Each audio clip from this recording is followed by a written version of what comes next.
Welcome to Life, Lessons, and Laughter with your host, Glenn Ambrose.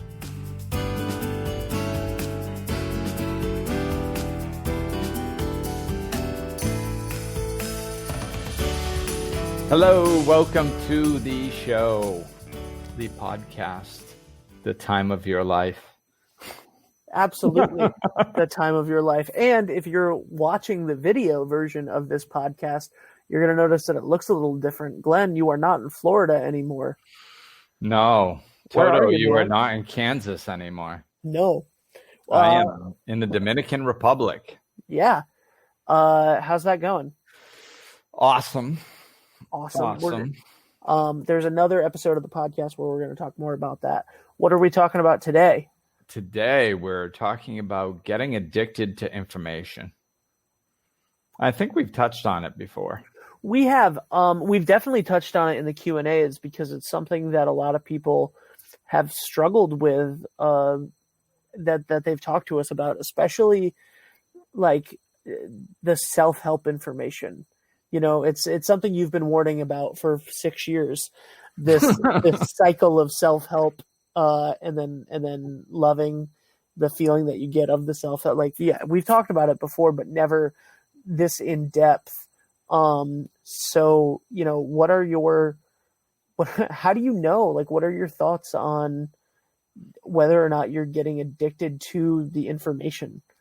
Yeah. And, you know, there are a lot of ways. And really the reason I decided to do this is because somebody sent me an email about a specific thing that we'll touch on a little later.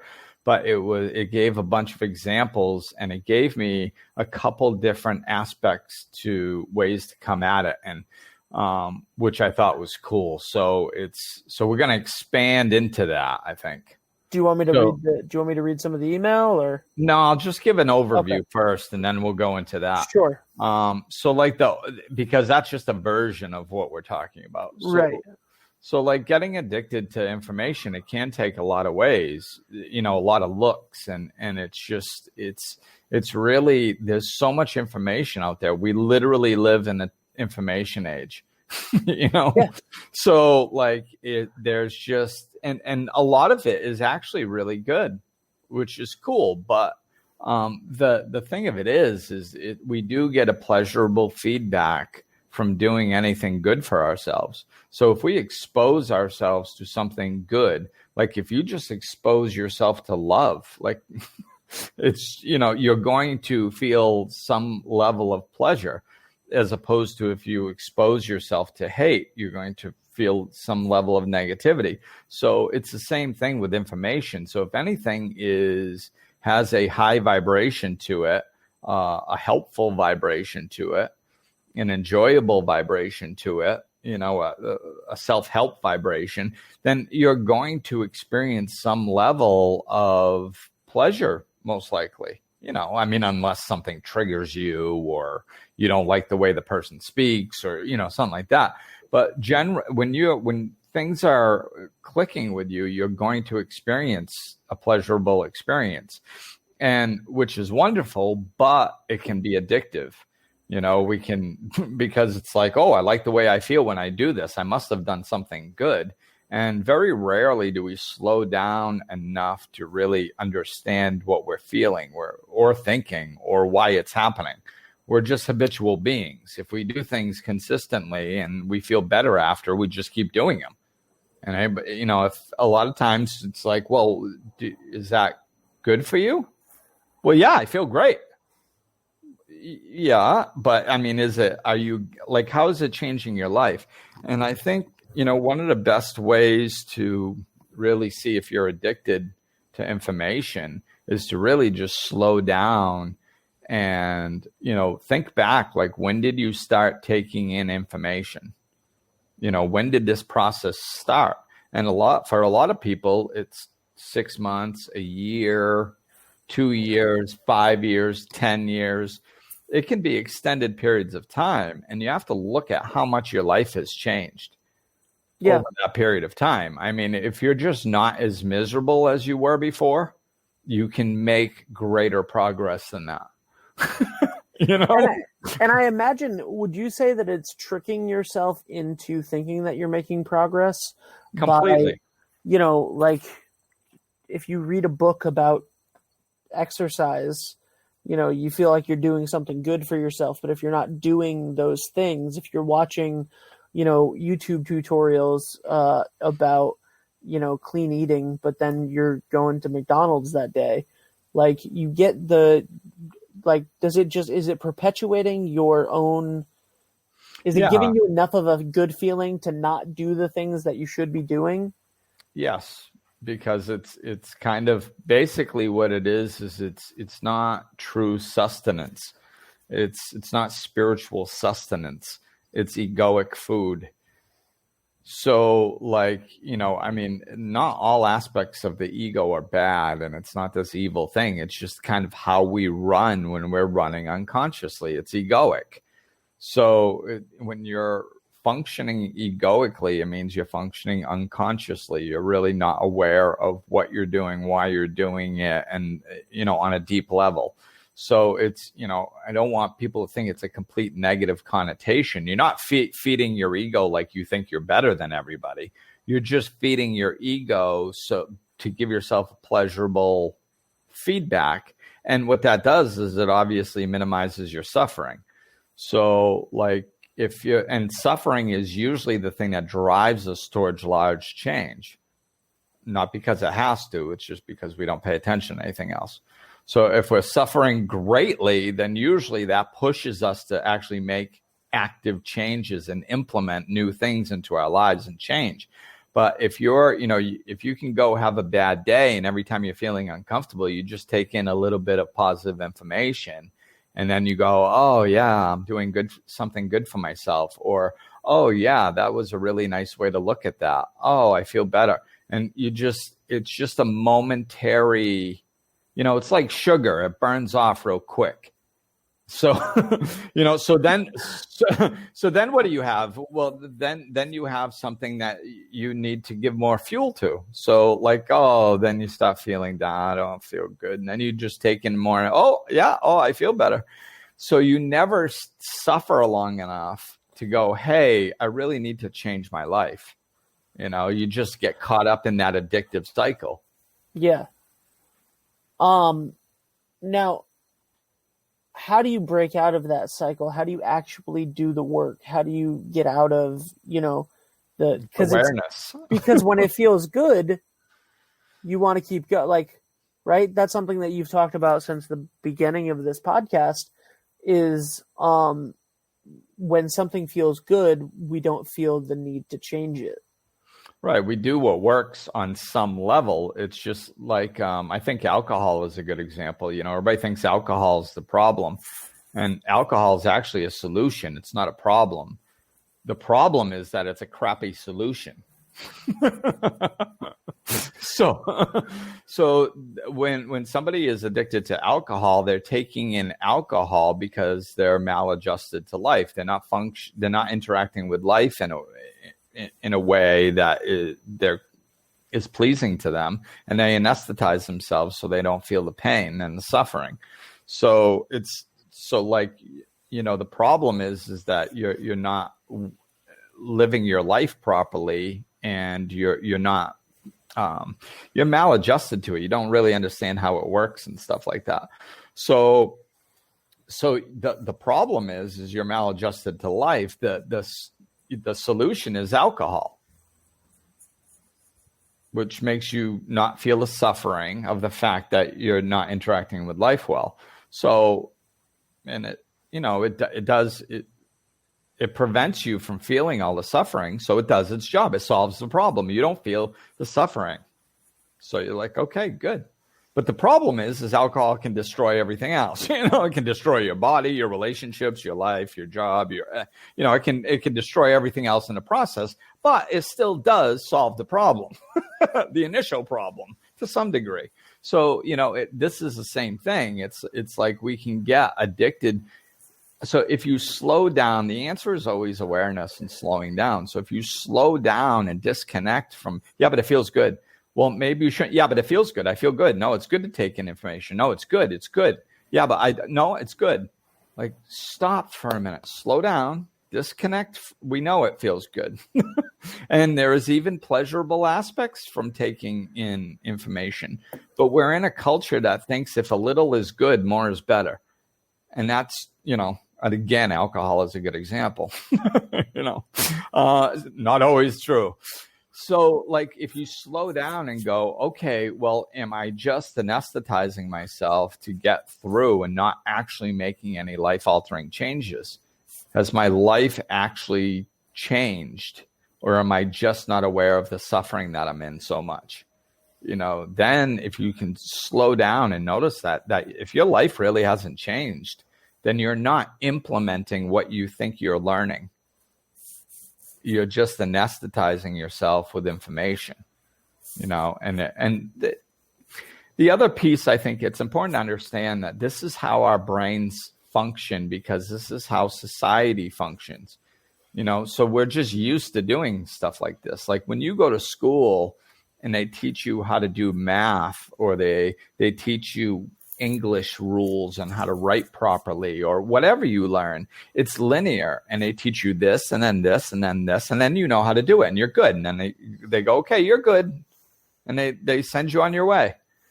And there's a graduation date and everything, but life isn't like that. There is no graduation date, and there's nobody telling you you're done, so like you can take in information forever. This is why I did that podcast years ago about be who you're becoming. Stop and be who you've been working so hard to try to become. So we have to be taking in this information and implementing it. And if you're taking in information from 10 different teachers, it's confusing. It's because there's so much overlap in spirituality that you can come in the same topic in 30 doors. And to understand the concept, you don't have to know all 30 doors. Like that, it's not important. It's not linear like learning things on this plane. It's spiritual. All it is a doorway into a room. Once you're in that room, you're good. You don't need to go explore why other people use the other 29 doors. It doesn't matter. You're in the room. You got there. Like, implement it, So, but people get addicted to learning new ways to get into the same room. And it's like, but the point is to get in the room, and you're there. So from there, you can start living your life differently. And that's what really changes everything, So I think that's one of the reasons why we get addicted to the information. And the other aspect that I've seen is where people unconsciously, people think that there's a key. Like they think if they're not happy yet, then it's because they're missing information. And that's not why you're not happy. If you're not happy, it's because you haven't implemented information. It's not because you don't have it or you're missing the right piece most often, especially if you've been studying this stuff for a while. If you've been learning about it, of course, it can be a learning curve. You could take a little while to take in some information. But at some point, you got to draw the line and just go, like, I have to stop. You're never going to learn enough to make you happy. It doesn't work that way. You can take one piece of information, implement it, and become happier. And then take another piece of information, implement it, and become happier or more peaceful or whatever. But you're not going to someday acquire 6,322.5 pieces of information, and then you'll be ready. Like then, and then all of a sudden you'll wake up one day and go, oh, that podcast I listened to last night must have been the last piece because I woke up just exhilarated today. Finally, I've done it. What role do coaches and therapists and trainers and doctors and stuff, like influencers, what role do they play in the perpetual nature of this, both in perpetuating it and then also in stopping the perpetuation of it, right? So like, when people sign up for a life coach, is the thought that you're going to have a life coach for the rest of your life by signing up for it? Is the thought that there's a part where I have enough information and I want to go on? Is there a part where it's not all that constantly, you know what I mean? Like, yeah, I know what you mean. It's really about the way the counselor, therapist, psychologist, psychiatrist, life coach, spiritual teacher, whatever, it's how they work, and which is usually based on their belief systems, not on their title. Because there are wonderful people that do wonderful work in all those areas. And I bet you could find somebody. I mean, obviously, I think what I do is a good thing. Otherwise, I wouldn't be doing it. Right. But I guarantee you could find people with every one of those titles that I mentioned that work very similar to the way that I work, that have different titles, but I'm called a life coach or a spiritual teacher, So it doesn't matter what the title is. It matters how they work. And I think that, one aspect, I think people have to be very, self-help is really fashionable right now.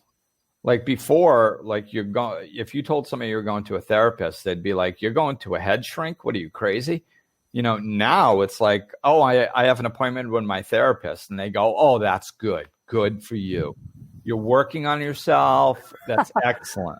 Excellent. Yeah. Oh, who's your therapist? This is my therapist. It's very in right now. So the problem is like just going to a therapist. It's like what happens is if we don't change anything in our own lives, we go out in the world, we live dysfunctionally, which builds up an issue within us. We go to the therapist, we throw up all over the therapist or the counselor or whatever. So we puke it out, and there's a pleasurable sensation we feel from getting it off our chest, because that's step one. And then some people sit there and listen, and they go, yeah, okay, wonderful. Glad you feel better. And then you leave for the day, and you think you actually accomplished something, which you didn't, because you go back out in life, you create more controversy, you go back the next week or 2 weeks later, you throw up, you purge, you feel better, then you go back and you do it again. And some people make their living listening to people do that for 20, 30, 40 years. And to me, oh my God, I couldn't do it. I couldn't do it as a life coach. I couldn't do it as a client. I mean, like, let's freaking solve something, for the love of, so that is what you need to, if you've been with a therapist for 10 years and nothing has changed, you need to get away from that therapist. They are not helping you, so just look, if your life's not, and I mean, it's with anyone. I mean, if somebody's working with me and their life isn't getting better, they should leave me. Right. I'm not going to take it personally. It's okay. Maybe it's my fault. Maybe they just need information a different way. Maybe there's a block that they need to get through a different way. Whatever. Rock the boat. If you're going year after year after year and your life isn't getting better, then, there's a problem. So that's what they have to look out for. And I think it really just depends on, most people that I know nowadays that work in this type of capacity do not just sit there and allow people to, not change their lives year after year after year after year. Right. And I think that, like, there's the accountability. Like, you're not working on, I know, like, from my experience working with you and whatever, you're not working on the same thing year after year. You're not, like, if there's no progress, taking on new information is great. Like you always say on the podcast, like, there's like 11 spiritual laws at the foundation of everything. And everything else is just like stuff that you build on top of that, or details. But like there's nice accountability in it, but it's not getting I think that this is why a teacher is better than a video, and a teacher is better than just a podcast, because there's some accountability of it compared to the addiction information loop. Right. And you can get called out on your stuff. Yeah. Like, like if somebody, and, there's a feedback. So like if you take in, if we're having a conversation and I say something and you go, oh yeah, I'm good with that. Right. And I go, no, you're not. Exactly. That's a big point. Whereas if you're watching a video, you can be like, oh, I got that. Yeah, that's exactly what we tell ourselves when we don't want to look at something.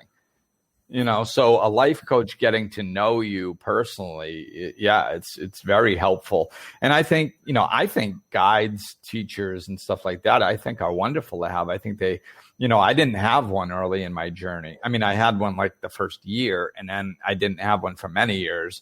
And then I had one for a little while again. So I've kind of experienced different aspects of it. And I made much greater progress, much faster when I had a teacher, working with me, because it's hard to see your own stuff. There's emotion around it. So it's very valuable. I just don't think that we should have 30 teachers. Right. You just don't need information coming in on that many flavors, on that many levels. It's confusing. Nobody can. That's like studying every version of math at once, like all at once. So every day you read a book about algebra, and geometry and calculus, and like every day you read it all at once, and for years. It's like your head's going to be spinning around, so you just work with, I think one teacher at a time is appropriate. Sometimes, there's no set law. Sometimes it's good to work with two at the same time, or work with one and then, have a book going, or follow one or two podcasts. I mean, you can take in other information here and there. It's just, it can't be, you just have to see how you're implementing it in your life. I think that's the biggest piece. How is your life changing? Because if it's not, you're just spinning around in the same spot. Right. And how do you gain the awareness of, am I in this situation, where this is probably just a positive feedback loop, and I feel bad and I watch something or I listen to something and then I feel a little bit better, but then I don't do anything.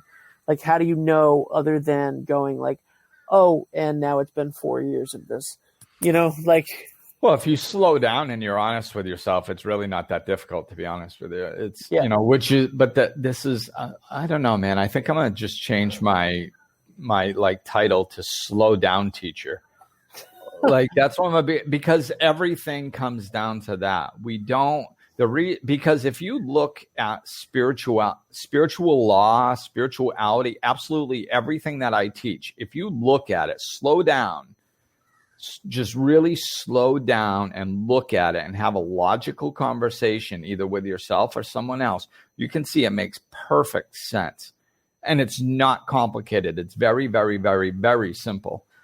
And if you do the same thing with the way you are living your life, the way that society tells you to live your life, it makes zero sense. None whatsoever. And it's very simple. It's foolish. Most things in our lives that society has told us to be doing are ridiculously foolish. And it's not, so one makes sense and one is completely foolish. It's really not that difficult if we slow down and look. So if you're doing something that like is just repetitive and you're not getting much out of it, your life isn't improving. How do you know? You just stop and look at it and you go, am I doing something repetitive that's not improving my life? Yes. Bingo, you got your answer. Or you go, no, I think my life is improving. Oh, well, logically, what's the next question that comes after that? Well, how would I know? How would I know if my life is improving? Well, you look at your life and see if it's getting better. That's how. So you look at your life, and if you can go, oh, well, this is better, and this is better, and I implemented this here and that's better. Oh, my life is getting better. Bingo, you got your answer. So it's official. The new name of the podcast is Life Lessons and Laughter with Slow Down Coach Glenn Ambrose.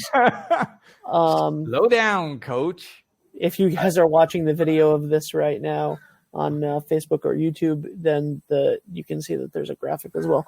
All right. So how do you tell your friend that you think that they might be addicted to positive information? Gently. Okay. Yeah, just slow down. Slow down on how I always tell people, like, start with yourself if you can. Like, if you can find, and I don't believe in lying, but I think most of us, if we look at our lives honestly, we can find a way that we have done the exact same thing. So you just use yourself as an example. Hey, you know what I realized? I was doing this, and I was just addicted to the information. And, and sometimes they'll pick up on it and go, wow, that's interesting. I think I'm doing the same thing. Or they'll be like, yeah, you really shouldn't do that. That's stupid, and then they'll keep going. We can't control others, so it's all right. But we should get to that example that was emailed. Yes. From our friend in Melbourne, Australia. Absolutely. I was wondering about your ideas on, or your views on labeling ourselves and others with the use of star sign traits, personality tests, etc. I have read up on and done so many, including astrology, Enneagram, Myers-Briggs, strength test via character testing, love languages, empath test, introvert, extrovert, ambivert, 4 tendencies quiz, spark type, just to name the ones I recall. As interesting and often very accurate as they can be, are they an excuse to cop out sometimes, or is it a judgment when you identify someone else with a particular label? I know I have offended by some people by asking what star sign they are, or is it a good way of learning who you are? Yeah. So, one of the reasons that I wanted to bring this up was because it said, what are your views about labeling ourselves? And labeling ourselves is, that's it. You don't want to put yourself in a box. There is no label that's going to describe what we are, because if you go, I am Glenn with brown hair and blue eyes, and I grew up in Massachusetts. That's who I am. Most people are going to, that are leaning in a spiritual direction are going to go, Glenn, that's not really who you are. It's just your egoic identity, right? Something like that. So, but if you go, well, I'm a Leo and I was born under the sign of, I don't know all the specifics, so I can't go on too in-depthly, but and this is my Myers-Briggs and this is this. And then, some people are going to go, wow, you've done a lot of work on yourself and you're very insightful. No, it's just another label. It's just another, it's just another way to try to put yourself in a box, and because we're looking to feel comfortable and to feel safe. So if we can label something, generally that makes us feel like we know what it is. And if we think we know something, then we're like, oh, okay, now I can relax.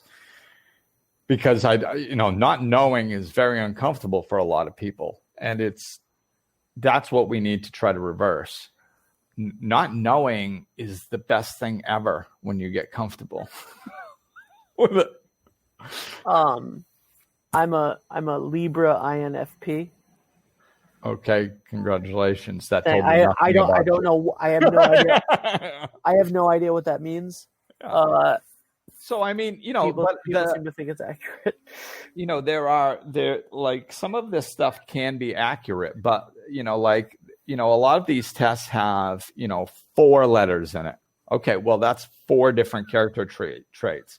So you can have 2 people that have the same 4 letters that are a little more of one letter than the other letter, and there's millions of combinations and gray area as in each letter. Next to each letter as to how much of them you are as that. So it's and the astrology. I mean, yeah, okay. Well, before, years ago, it was like, oh, I'm a Leo. This is who I am. Now it's a Leo born under the sign in a setting sun of a moon and at the certain time and and I'm not like making fun of any of this stuff. I think that there's some validity to it. But what it is there's so many aspects of it.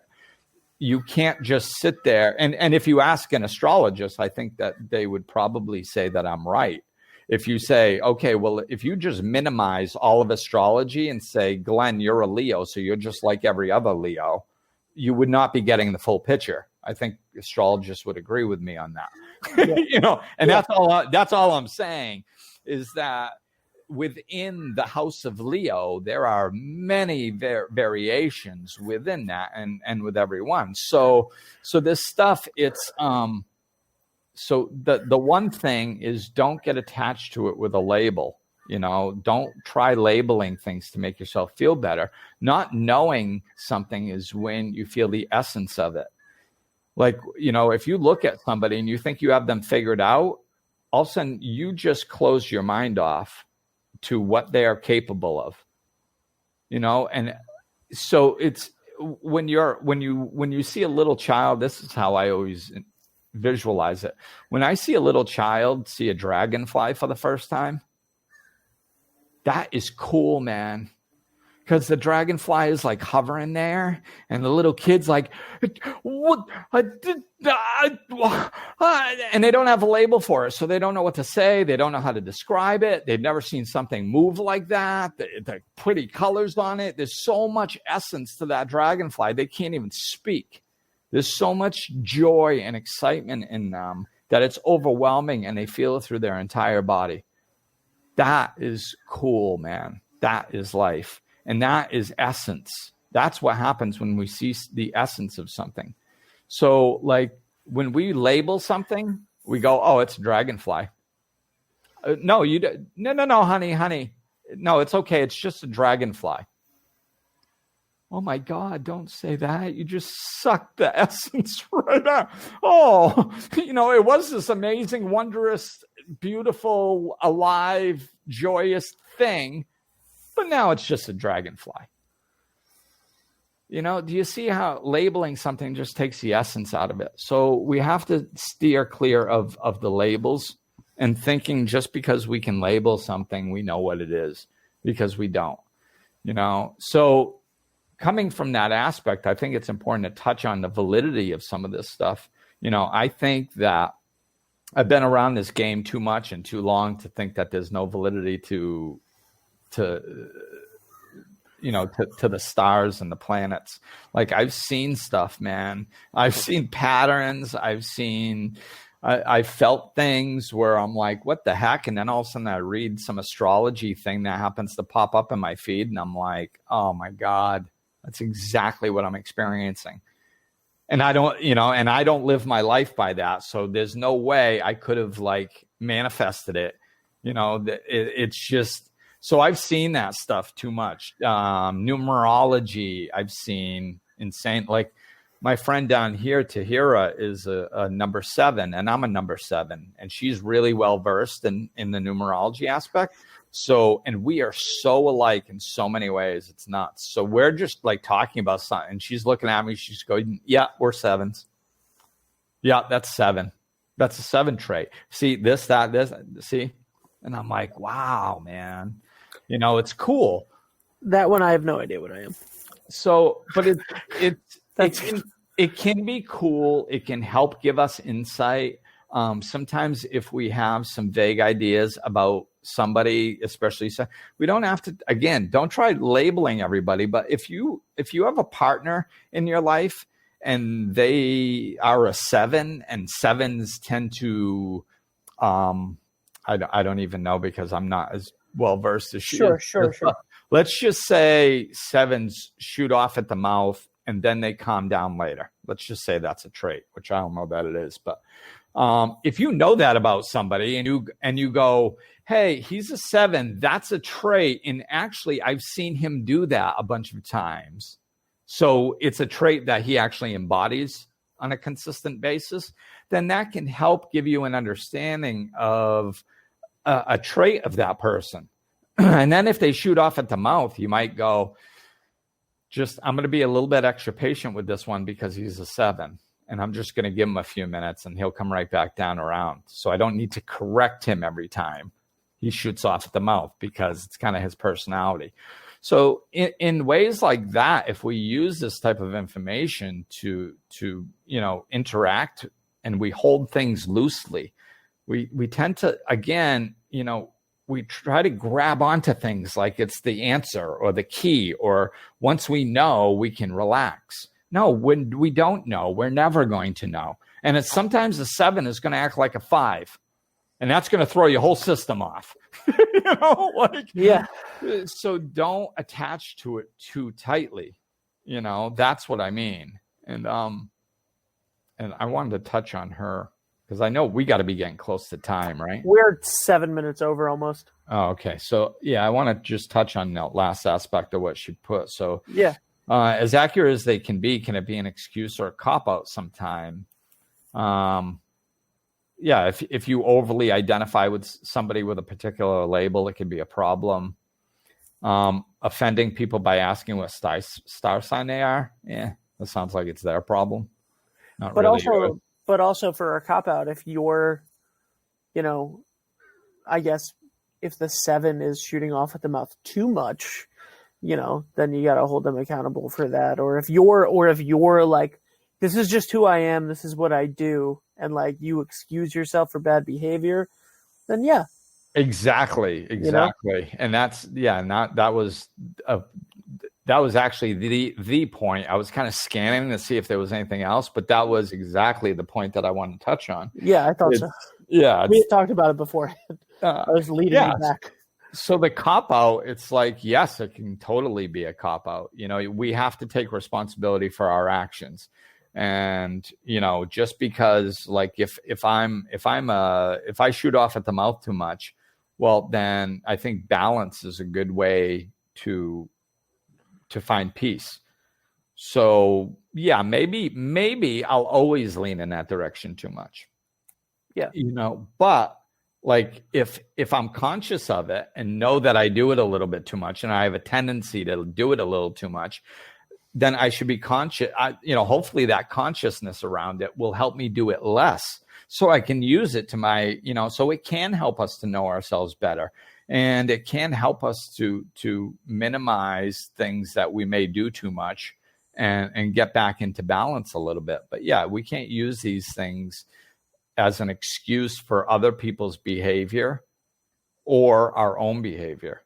There is no excuse, like nobody makes a jerk. Like there's no archetype that's a jerk. Like that, they don't make those. Jerks are created. Jerks are earned, So yes, we cannot lean on it as a cop-out. So I think the overall, to sum it up, is information can be good. Learning about yourself through archetypes or in astrology or numerology or other things, it can be good, but just hold it loosely, man. There is no replacement for going within. Going within is where you find the true answers. Yeah, make that a quote, dude. Is that what you're doing? You're writing it down? Yeah. There's no replacement for going within. So don't attach to things. Hold things loosely, and you can use them to benefit yourself a little bit, but don't use it as an excuse or latch on too tightly, So wonderful. There. Yep. And if you want somebody to help you be accountable for that stuff, check out glennambrose.com. Yeah, I might know a guy. Me too. All right. Thanks, everybody. Say goodbye, right. Glenn. Thanks, everybody. Talk with you soon. Glenn is available for life coaching sessions. To book an appointment or for more information, go to glennambrose.com, follow him on Facebook and Twitter, or click the link in the description of this episode.